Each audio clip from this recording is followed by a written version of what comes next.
네, 특송 감사드립니다. 우리 옆에 계신 분들 축복하겠습니다. 사랑합니다. 축복합니다. 감사합니다. 우리 자녀들을 축복하도록 하겠습니다. 민수기 6장의 말씀으로 자녀들을 또 생각하면서 이름을 부르면서 한번 축복하겠습니다. 여호와는 시작.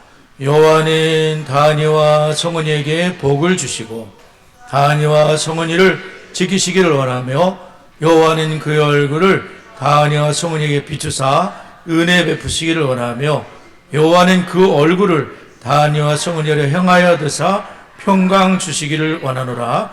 그들은 이같이 내 이름으로 이스라엘 자손을 축복하였으니 내가 그들에게 복을 주리라. 아멘.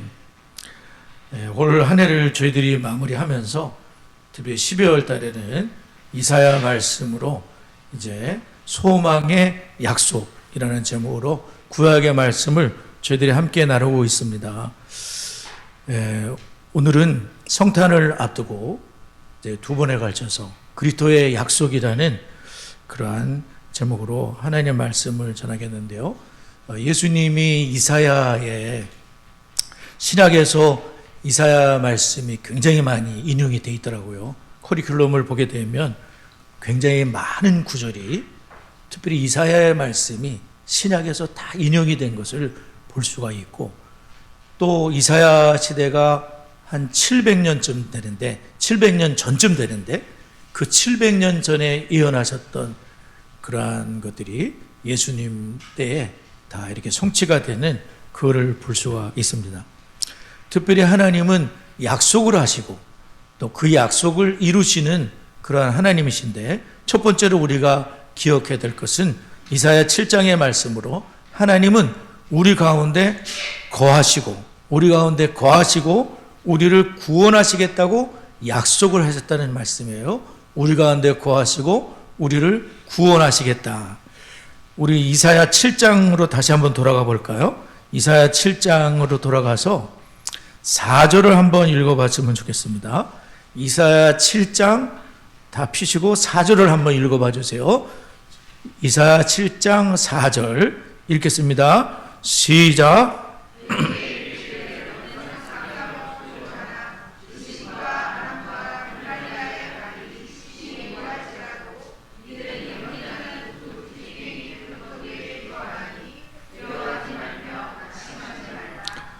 이사야 7장에서 이사야가 하나님의 소망의 메시지를 전했을 때 그들은 어떤 상황에 있었는가라고 할 때에 남유다를 말하거든요.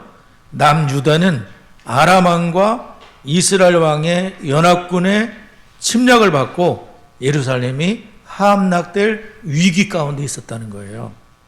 그 위기 앞에서 왕과 백성들은 어떤 상태에 있었냐면은 2절을 보게 되면 왕의 마음과 그의 백성의 마음이 숲이 바람에 흔들림 같이 흔들렸더라. 이러한 전쟁과 또 예루살렘까지 팍 쳐들어와 가지고 이제 예루살렘만 집어삼키면 끝나는 겁니다.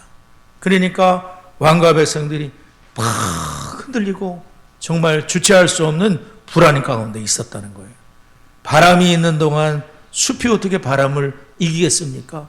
바람이 부는 대로 이렇게 흔들릴 수밖에 없는 그런 상황에 있었다는 거예요. 그런데 그 현실에 대해서 하나님은 어떻게 진단을 하시냐? 하나님은 어떤 진단을 하시냐면 4절에 보게 되면 그들이 그렇게 두려워하고 그렇게 불안스러워하는 그 현실 앞에 하나님은 어떻게 진단하냐면 그들로 인해 두려워하거나 낙심하지 말라. 그렇게 두려워하는 내 문제를 하나님은 뭐라면 또 두려워하거나 낙심할 필요가 없다. 그 이유는 그들이 대단한 세력같이 노하고 있지만은 연기나는 두 부직갱이 그루터기에 불과하기 때문이다. 연기나는 부직갱이에 불과한 건데 그걸 무슨 대단한 몽둥이 불이 활활 타오르는 몽둥이처럼 생각하고 네가 하나님 백성이 두려워할 필요가 없다는 거예요. 우리는 현실 앞에 두려워하고 낙심하고 걱정하고 그러지만 하나님은 그는 낙심할 필요도 없고 두려워할 필요도 없는 그냥 연기 나는, 불도 없어. 연기 나다 꺼져버리네. 연기 나다 이제 꺼지잖아요. 불어줘도 불꽃이라도 남아있으면 그게 불이 타오지만 불꽃도 없는 게 살아날 수가 없습니다. 꺼져가는 그러한 부직경에 불과하다, 이렇게 말씀하는 것입니다.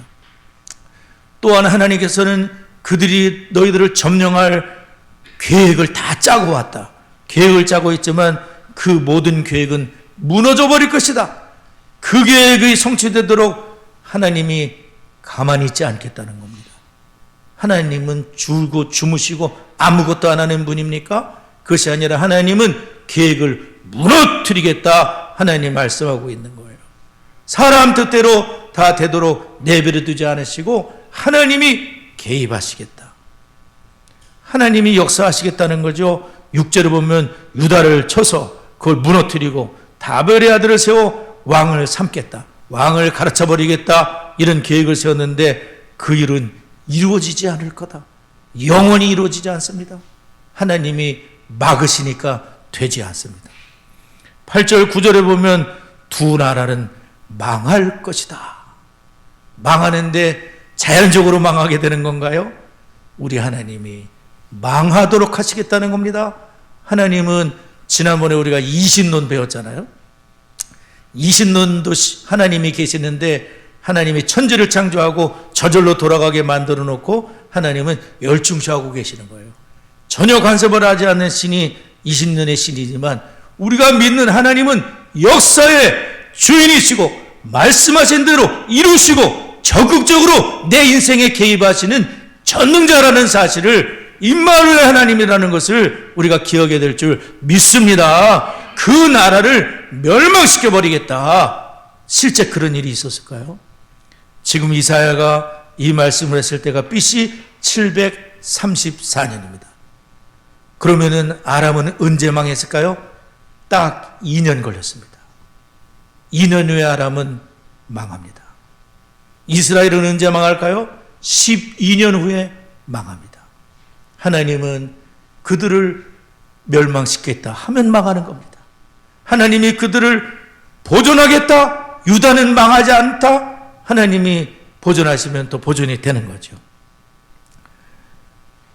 자연스럽게 역사가 흘렀기 때문이 아니라 하나님이 만물의 통치자, 주권자가 되셔서 그런 일을 하신다는 거예요.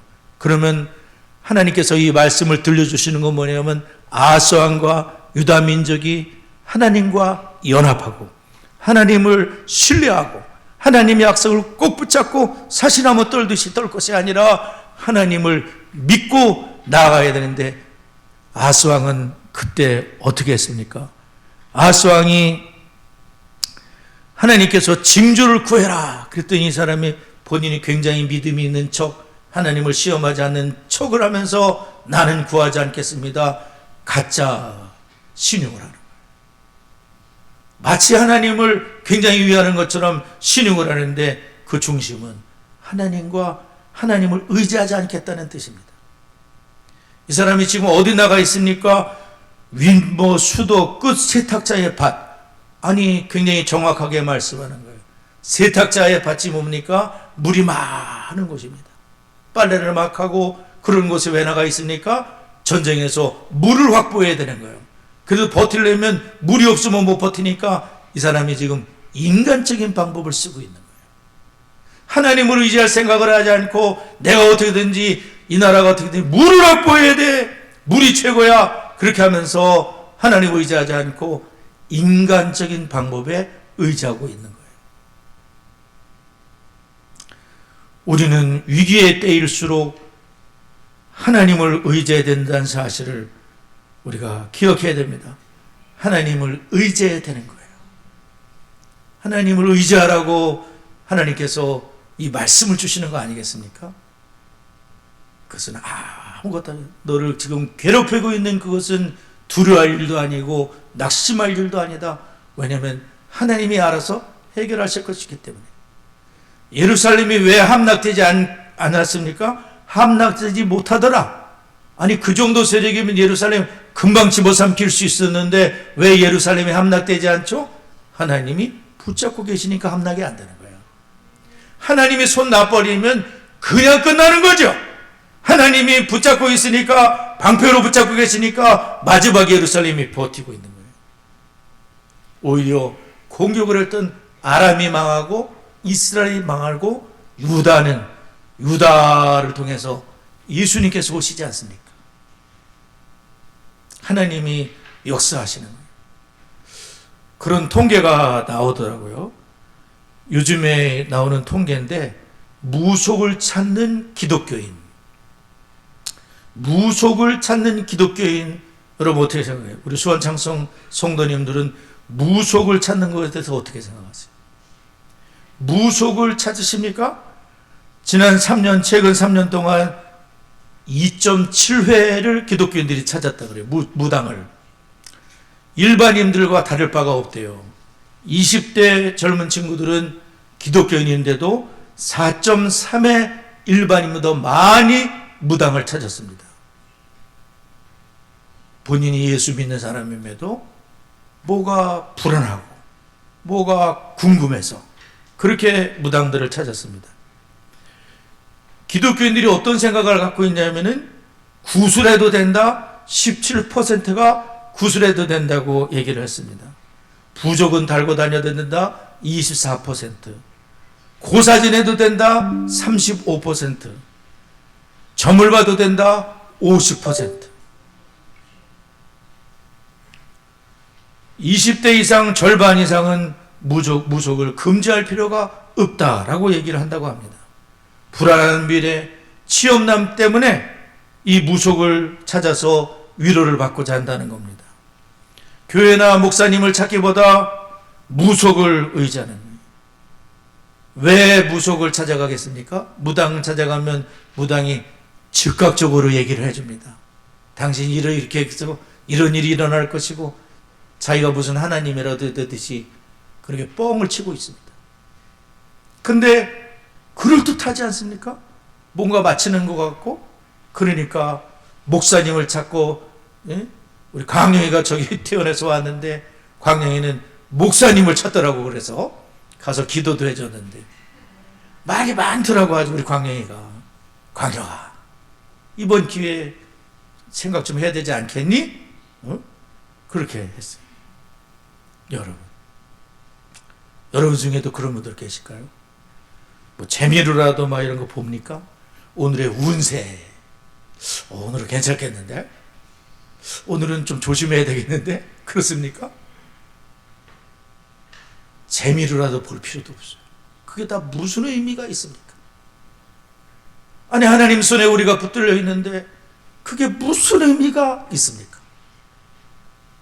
무당이 뭘 해결해 줍니까? 우리 하나님이 살아계시고, 우리 하나님이 우리를 꼭 붙잡고, 이거 우리가 살아있고 이렇게 움직이는 하나님 은혜 아닙니까? 하나님 은혜입니다. 하나님은 기이한 일을 행하시지 않습니까? 7장 14절을 보라. 처녀가 잉태하여 아들을 낳을 것이요 그 이름을 임마누엘이라 하리라.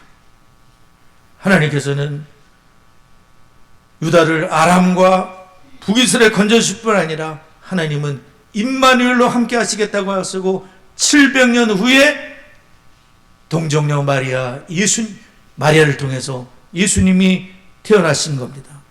이러한 일을 위해서 하나님은 700년 동안 그 대가 끊어지지 않도록 아무개는 뭐를 낳고 누구는 누구를 낳고 누구는 누구를 낳아서 결국에는 마리아에게서 예수 그리스도에서 요셉에게서 탄생하실 수 있도록 모든 대를 포로를 끌려가도 대를 이어주시고 또 살아도 대를 이어서 끊어지면 안 되니까, 한 골이라도 끊어지면 안 되니까 하나님이 700년 동안 다 하나님께서 메시아를 보내주시기 위해서 하나님이 역사하신 줄 믿습니다.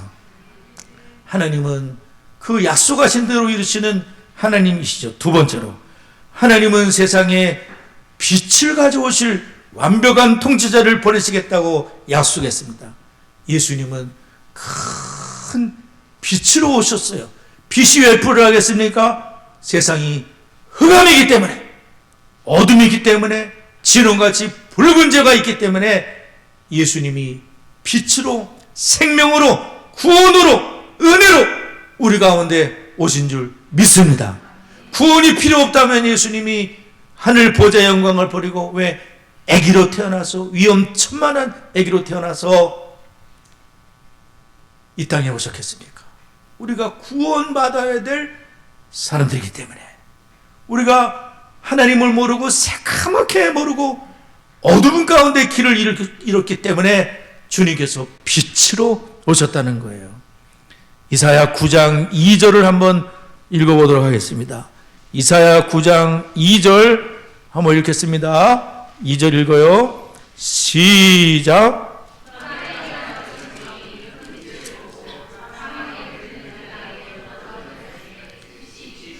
네. 이사야 9장 앞부분에서는 흑암과 큰 빛에 대해서 말씀하고 있습니다. 이스라엘의 흑암이 너무나 소망이 없는 땅이 있었어요. 예루살렘이겠습니까? 베들레헴이겠습니까? 그 땅은 어디냐면은 스불론과 납달리 땅입니다. 갈릴리로 알려진 곳입니다. 거기는요, 중앙정부에서 멀리 있었기 때문에 소외된 지역입니다. 그리고 외적이 침략하면 제일 먼저 겪는 팀이 그 사람들이 스불론과 납달리입니다. 그것을 하나님께서는 흑암의 땅이라고 말한 거예요. 어려움이 너무나 심한 겁니다. 너무나 소외되고 너무나 절망스럽고 빛이 없었던 땅입니다. 근데 예수님이 큰 빛으로 오셔서 어디에서 사역을 하셨을까요? 스불론과 납달리 땅에 주님이 가시는 겁니다. 그리고 그 어둠에 처해 있는 그분들에게 주님께서 큰 빛으로 생명으로 주님이 그 땅을 비추시면서 예수님의 사역의 90%가 갈릴리에서 이루어지는 거예요. 대단한 땅에서 예수님이 움직이신 것이 아니라 갈릴리, 위로가 필요한 그들, 눈물을 닦아줄 누군가가 필요한 그들에게 주님께서는 빛이 되셔서, 그들의 구주가 되셔서, 그들의 상담가가 되셔서, 그들 곁에서 주님께서 임마누엘로 함께 하신 줄 믿습니다. 복음의 빛을 비춰주셔서 이제는 흑암이 빛이 오면 흑암은 물러가요. 여기 우리가 지하지 않습니까? 불을 안 켜면 깜깜합니다. 그러나 불을 켜는 순간 대낮같이 환하게 되는 거예요. 빛이 임하면 어둠은 물러가게 돼 있어. 예수님이 오시면 마귀는 물러가는 거예요. 마귀가 버틸 힘이 없어요. 가정에 예수님이 계시면 마귀 사탄의 놀이터인 가정이 질서를 찾는 거예요. 예수 그리스도가 큰 빛이신 거예요. 그분이 생명이시고 그분이 길이시고 그분이 해답이신 것이죠. 이 예수님을 6절에 보면 한 아기로 표현을 하시는데, 물론 장성할 아기죠. 그러나 아기가 뭘 할 수 있습니까? 근데 그 아기는 일반의 아기가 아니라는 거예요. 이 아기는 어깨에 정사를 메고 있는 분이라는 겁니다. 어깨에 정사를 메고 있다는 게 뭐예요? 이분은 온 세상의 통치자라는 말씀인 겁니다. 그냥 예수님은 아기가 아니라 경배를 받으실 온 세상의 통치자로 이 땅에 오셨다는 겁니다. 그분의 이름은 기회자여 모사라고 말씀합니다. 기이한 일을 행하시지만 예수님은 특별히 모사이십니다. 놀라운 상담가라는 거예요. 모사들이 필요하지 않습니까? 놀라운 상담가이십니다. 인간의 지혜를 뛰어넘어 놀라운 구속사역을 감당하실 기묘자여 모사이십니다. 백성의 삶의 문제를 놀라운 지혜로 해결해 주실, 아무것도 염려하지 말고 모든 일에 기도와 간구로 넓고 감사함으로 하나님께 아뢰면 모든 지각에 뛰어난 하나님의 평강이 그리스도 예수 안에서 너희 마음과 생각을 지키시리라. 그러한 기묘자요 모사의 지혜로 우리를 구해 준다는 겁니다. 가장 본질적인 인생의 문제, 곧 죄의 문제, 죽음의 문제를 주님이 기묘자여 모사가 되셔서 그분의 희생으로 해결해 주셨기 때문에 모든 문제를 해결하실 수 있는 놀라운 상담가. 상담하는 분들이 계시지만 잘된 것만 방송하겠죠. 다 해결할 수 있나요? 그리고 표면적인 해결이 아닐까요? 근본적인 해결을 하실 분은 예수 그리스도라는 거죠. 또한 그분은 전능하신 하나님이십니다. 예수님이 전능자이십니다. 무리를 걷기도 하고 죽은 자도 살리시고 우리를 끝까지 사랑하시는 전능자이십니다. 영존하시는 아버지. 저는 이 부분이 잘 이해가 안 됐었어요. 왜 예수님을 아버지라 그럴까? 하나님 아버지가 따로 계시는데 왜 예수님을 아버지라 그랬을까?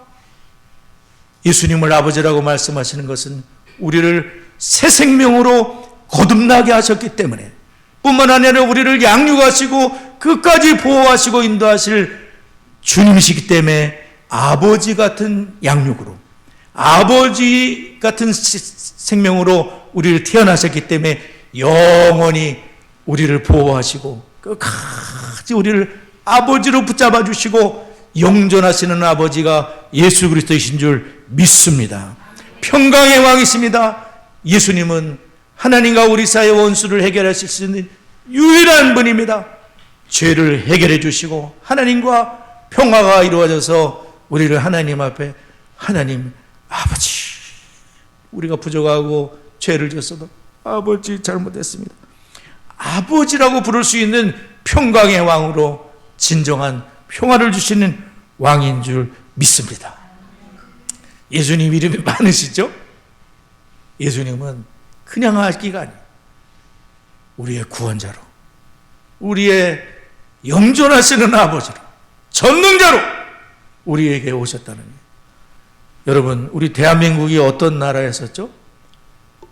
복음이 전해지기 전에 우리나라가 아주 밝은 나라였었나요? 우리나라는 흑암의 땅이었습니다. 미신과 귀신과 잡신과 가난과 찌들어 있던 땅입니다. 그런 땅에 선교사님들이 오시지 않았습니까? 언더우드 목사님의 기도를 보게 되면 이런 기도가 있어요. 그 넓고 넓은 태평양을 어떻게 건너왔는지 그 사실 자체가 기적입니다. 지금은 아무것도 보이지 않습니다. 보이는 것은 그저 고집스럽게 얼룩진 어둠뿐, 어둠과 가난과 인습에 묶여있는 조선 사람뿐입니다. 복음이 들어오기 전까지 선교사님이 따고 와봤더니 어둠과 가난과 인심에 묶여서 찌들어 있는 조선 사람들을 본 것입니다. 근데 복음이신 예수 그리스도께서 이 땅에 오셨을 때에 복음을 받아들인 심령들마다 어둠이 물러가고 저주에서, 마귀의 손아귀에서 해방받고 천국을 소망하는 가난해도 기쁘게 살아갈 수 있는 역사가 일어난 줄 믿습니다. 모든 사회의 제도를 바꿔놨습니다. 여성분들이 그렇게 차별을 많이 받지 않았습니다. 종들이 있지 않았습니까? 하나님은 그분들에게 다 자유롭게 주님을 섬길 수 있는 길을 열어놓지 않습니까? 모든 구조를 바꿔버립니다. 그 선교사님들, 파키스탄 선교사님 편지를 제가 수요일날 읽어드렸는데, 그 선생님 얘기 들어보면 거기는 이슬람이 가득한 나라잖아요. 근데 이슬람을 믿는 사람들도 예수를 믿게 된대요. 어떻게 믿게 되냐면은 예수님이 기적적으로 나타나시는 거예요. 꿈에 나타나든지 예수님이 직접 나타나셔서 그분들이 구원받을 수 있는 길을 열어주신다는 겁니다. 파키스탄에도 복음의 빛이 비추고 있습니다. 유대인들도 마찬가지입니다. 유대인들, 제가 이스라엘 갔을 때 유대인들 만나서 Do you believe in Jesus Christ? 예수를 믿습니까? 안 믿습니다. 유대인하고 얘기해 봤습니다. 근데 그 유대인들도 예수님께 돌아오는 기적이 일어나고 있습니다. 주님께서 빛으로 오신 주님이 그분들에게 개별적으로 나타나시는 거예요. 성경을 제대로 잘 읽어본 유대인들은 메시아 예수님을 믿게 되어 있습니다. 복음의 기적이 나타나는 거죠. 하나님은 이 어둠의 땅에, 대한민국에도 그렇고 우리 어둠의 가정에 이 복음이신 예수님을 보내주셔서 큰 빛으로 오시고 영존하신 아버지가 돼서 우리를 끝까지 인도하실 것이니, 현실에 닥친 문제 때문에 바람에 흔들리는 숲처럼 사시나무 떨듯이 떨 것이 아니라 하나님께서 하나님을 신뢰하고 그 약속을 꼭 붙잡고 끝까지 순결한 신부가 되어서 주의 재림을 특별히 기다리면, 이 가정 예배를 드리면 우리 사모는 항상 재림 얘기를 하더라고요. 본인의 마음속에 그게 있나 봅니다. 재림하신 주님을 기다려야 된다. 그 얘기를 합니다.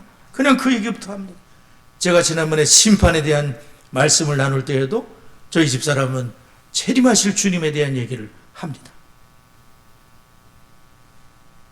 그 예수님의 다시 오심을 기억하면서 여러분 신앙의 길에서 이탈하지 마시고 끝까지 주님 잘 섬기고 그렇게 살아가는 우리 모두가 되었으면 좋겠습니다. 우리 말씀을 기억하며 잠시 기도하도록 하겠습니다.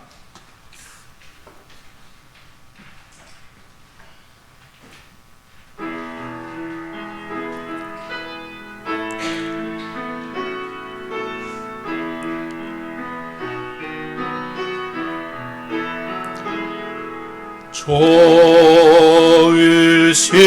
하나님, 좋으신 하나님, 참 좋으신 나의 하나님, 우리의 기도를 응답해 주시는 참 좋으신 나의 하나님, 한없는 축복을,